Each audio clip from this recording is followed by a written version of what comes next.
First, thank you very much. And if I might, as the head of the United States delegation, I just want to first express my thanks to my fellow parliamentarians for their expression of concern on the attack on the Capitol on January the 6th. It was a horrific day for our nation.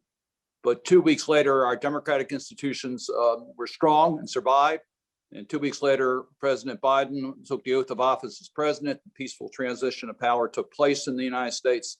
And as you know, President Biden has re-engaged the international organizations such as the Paris Climate Agreement and also the World Health Organization and others.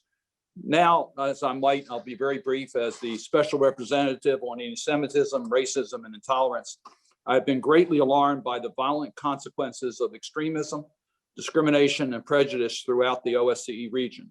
Since my last report, the coronavirus pandemic has created an unprecedented health crisis in the OSCE region, made worse by pre-existing inequalities and disproportionately impacting people of color, heightened anti-Asian discrimination, anti-Semitic conspiracy theorists, and violent attacks targeting diverse populations have followed.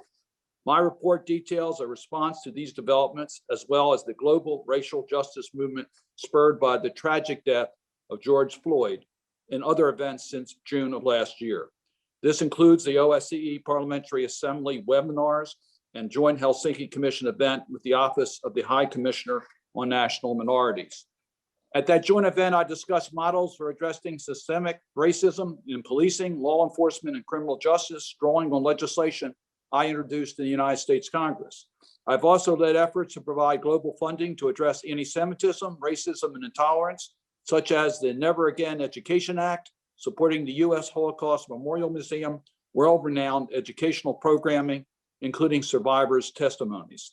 Building on efforts I advanced a decade ago, I introduced specific legislation on racial disparities in COVID-19.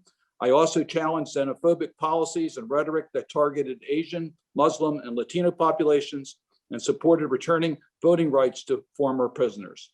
It is critical that parliamentarians speak out against the propaganda or hate, advance concrete solutions for healing. As we commemorate the 80th anniversary of Babi Yar, the largest single massacre in the history of the Holocaust, I'm reminded that an individual wearing Camp Auschwitz sweatshirt and persons shouting racial slurs at our Capitol Police took part in the efforts to thwart our democratic elections on January 6th.